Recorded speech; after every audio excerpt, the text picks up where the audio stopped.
I am Knox, a software developer at a tech company in downtown Seattle.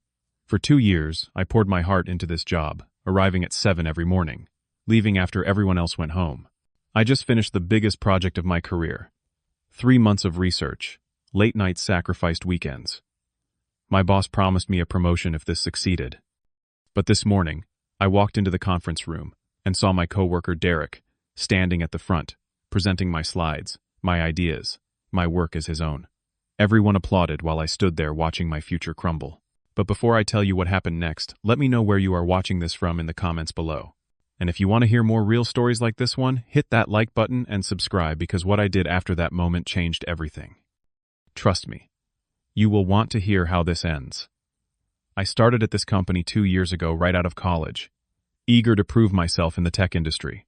The office sat on the 23rd floor of a glass tower, with views stretching across the city skyline.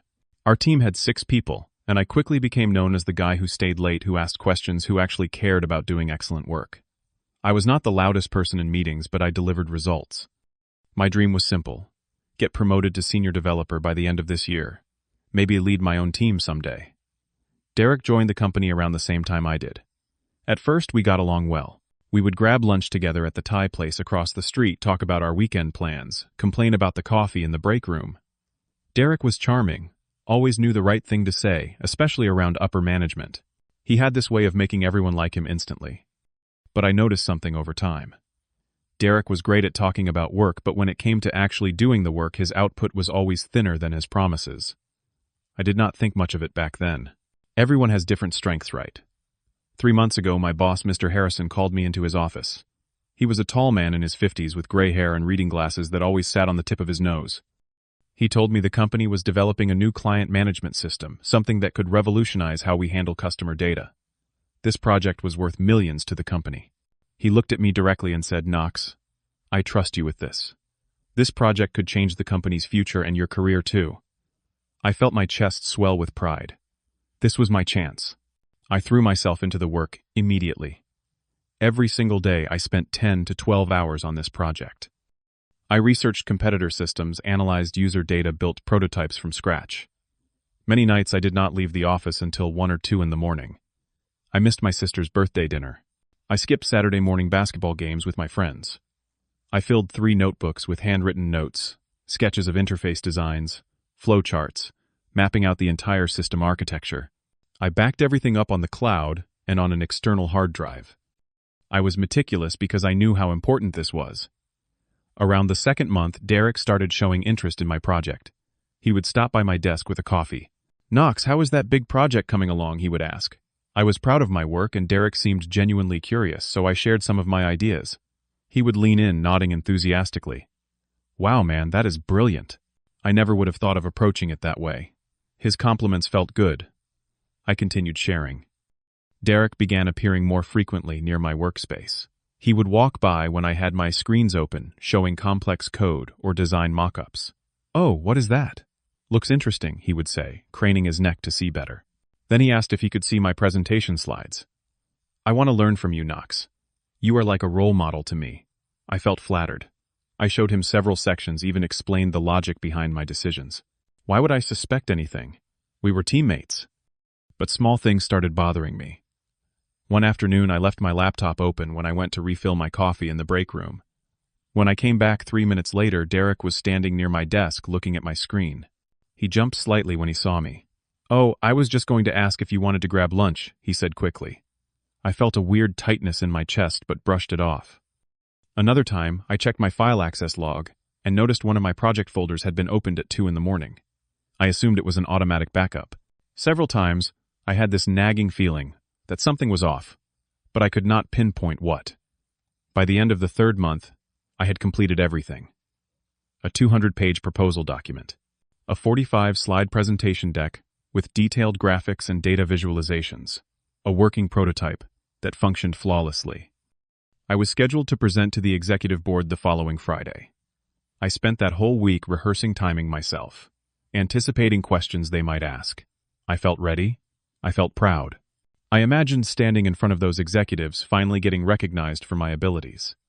I could barely sleep from excitement. Thursday morning one day, before my scheduled presentation, I arrived at the office at 7, as usual. I made my coffee, settled at my desk, and opened my email. There was a message from Mr. Harrison sent at 6:30. The subject line read, "Emergency Meeting 9, AM Main Conference Room." I frowned. Emergency meeting. Maybe they wanted to prep me for tomorrow's presentation. I grabbed my laptop and headed to the conference room at 8:55. When I pushed open the glass door, my stomach dropped. The entire executive board was already there. The CEO, the CFO, department heads I had only seen in company-wide emails. And Derek. Derek stood at the front of the room next to the projector screen holding a remote control. I froze in the doorway. What is going on, I thought. Mr. Harrison turned and smiled at me. Knox. Perfect timing. Derek is about to present the project his team has been working on. His team. I felt dizzy. I walked slowly to an empty chair and sat down, my hands gripping the armrests. Derek clicked the remote. The first slide appeared on the screen. My slide. The exact slide I had designed, with the same color scheme, the same logo placement, the same typography. I felt like someone had punched me in the gut. Derek began speaking in a confident, smooth voice. Over the past 3 months, I have been researching and developing a comprehensive client management system. Those were my words, not similar words. My exact words from my script. He clicked through slide after slide. Every single one was mine. The market analysis I had spent 2 weeks compiling.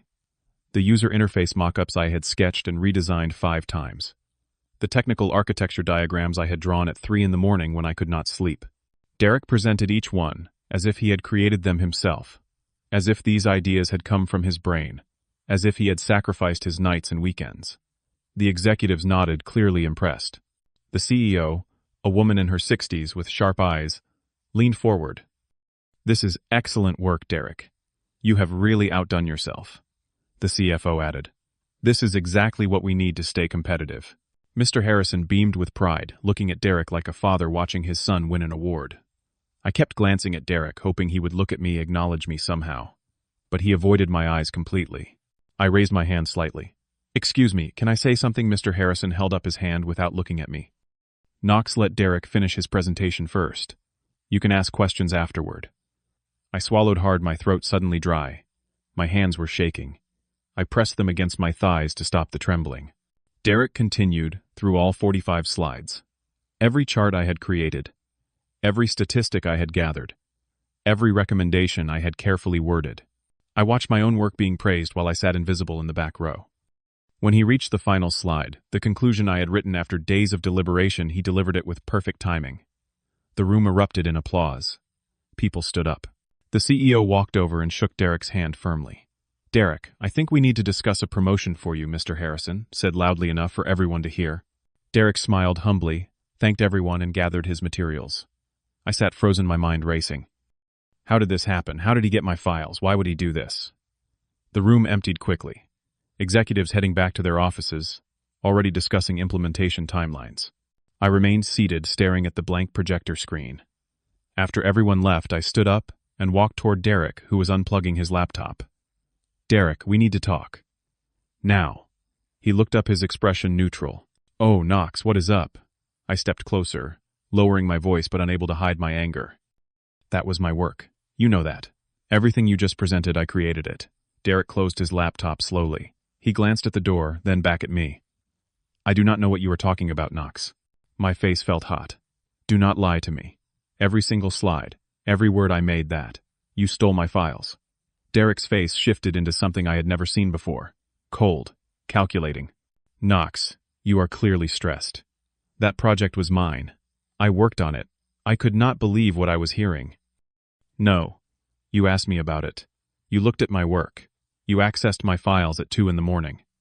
Derek took a step back, and his expression changed again. Now he looked hurt, like a victim. "I cannot believe you are accusing me like this. I have been working nonstop on this project. Are you really so jealous that you would try to claim credit for my work?" His voice got louder. "Maybe you need some time off, Knox. You sound paranoid." I realized arguing with him was pointless. He was going to deny everything. "Fine, I am going to HR." Derek's face went pale for just a second. "Knox, do not do that.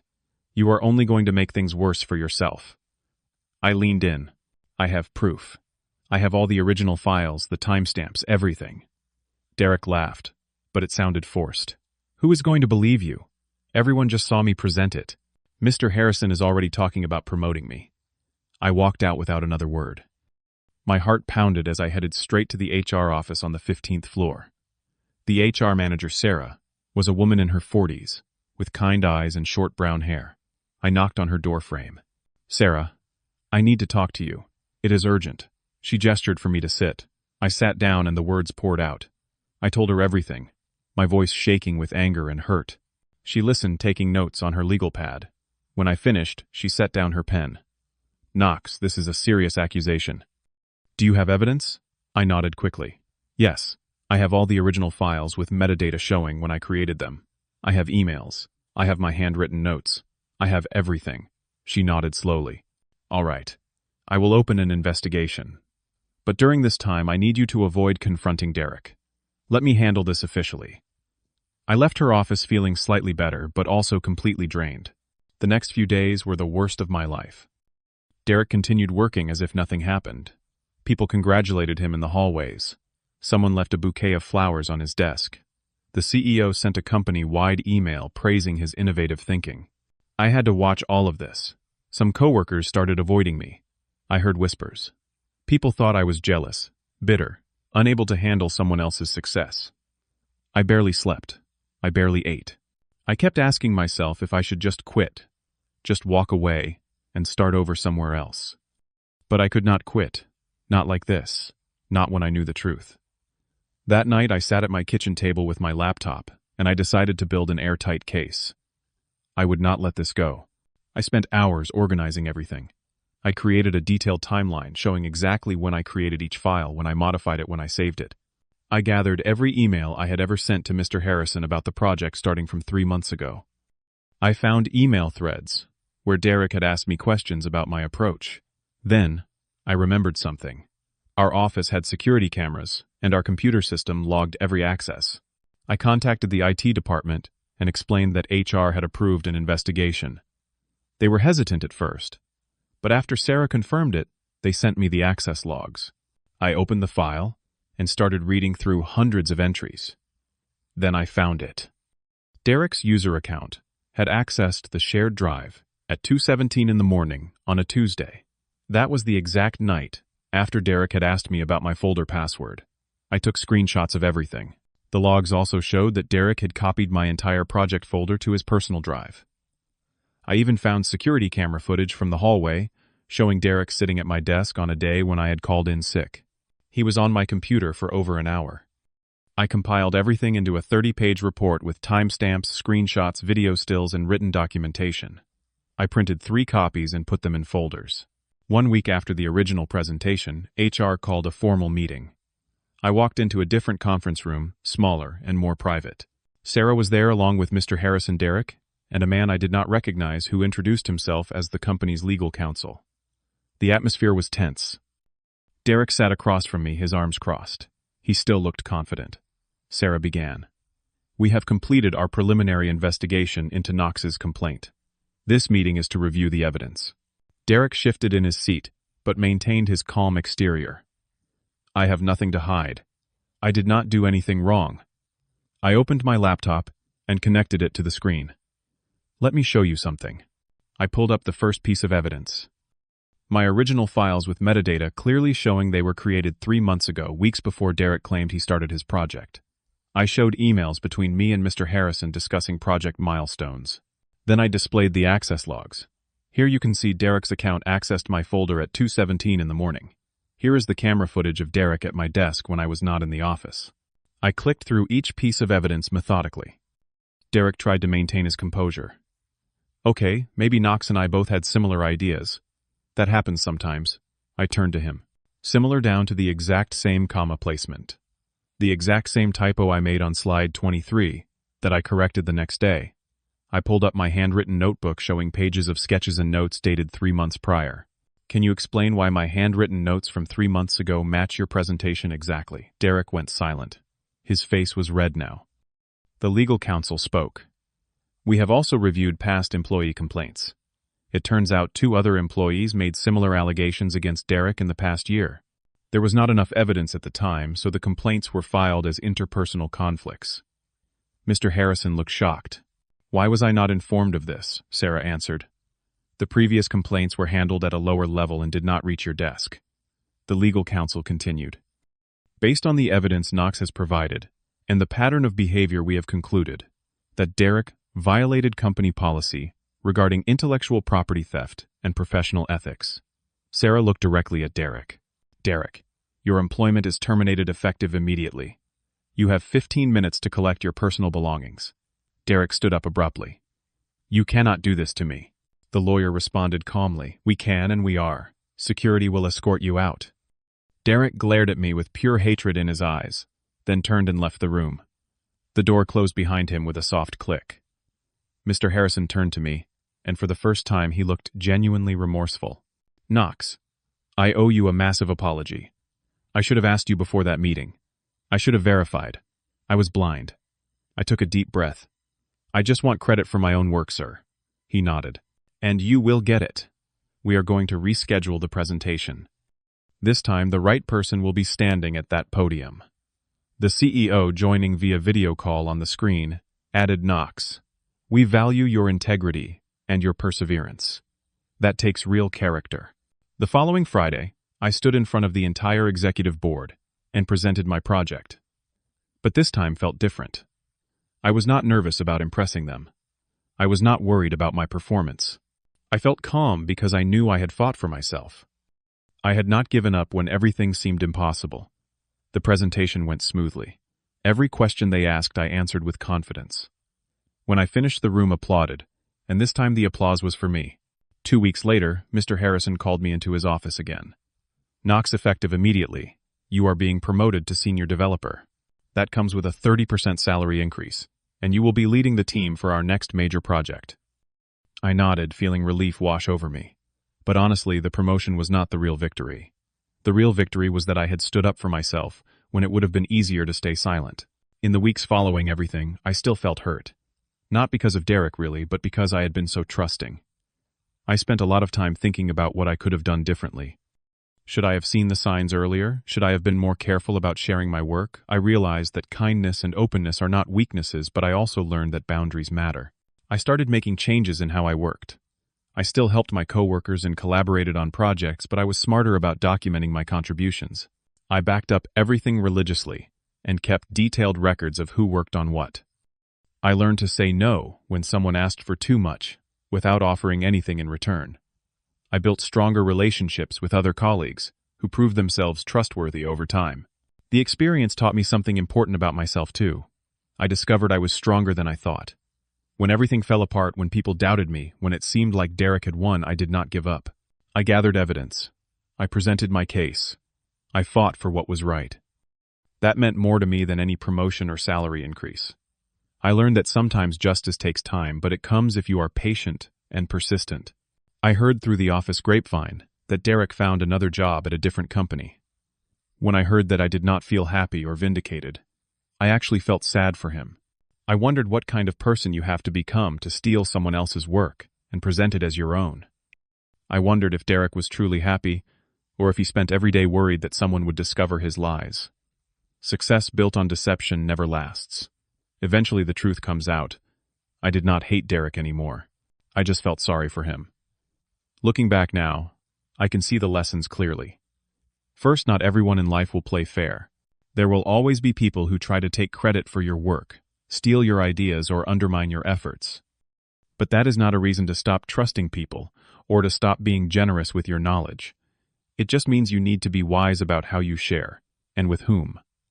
Second, justice sometimes moves slowly, but it does move. If you know you are right, do not give up. Stay calm, gather your evidence, and trust the process. Speaking up is hard, especially when you feel alone, but silence only protects the people who wrong you.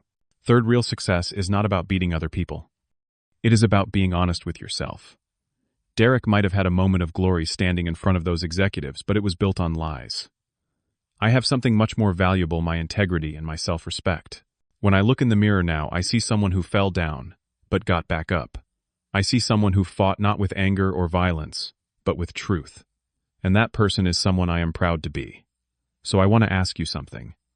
If you were in my position, what would you have done? Would you have stayed quiet and let it go? Would you have confronted Derek publicly? Or would you have done what I did and built a case through the proper channels? Drop your thoughts in the comments below because I really want to know how you would have handled this. And if this story resonated with you, or if you have ever been in a similar situation, hit that like button so I know I am not alone in this experience. Subscribe if you want to hear more real stories about workplace challenges, about standing up for yourself, and about finding your way through difficult situations. Share this video with someone who might need to hear it today. Someone who is going through their own battle at work and needs to know that speaking up is worth it. Thank you for listening to my story. It was not easy to share, but I hope it helps someone out there who feels invisible or overlooked. Remember that your work matters, your voice matters, and you deserve to be recognized for what you create. Keep fighting for yourself even when it feels impossible. The truth has a way of coming to light if you are brave enough to shine a light on it. Take care of yourselves out there, and I will see you in the next one.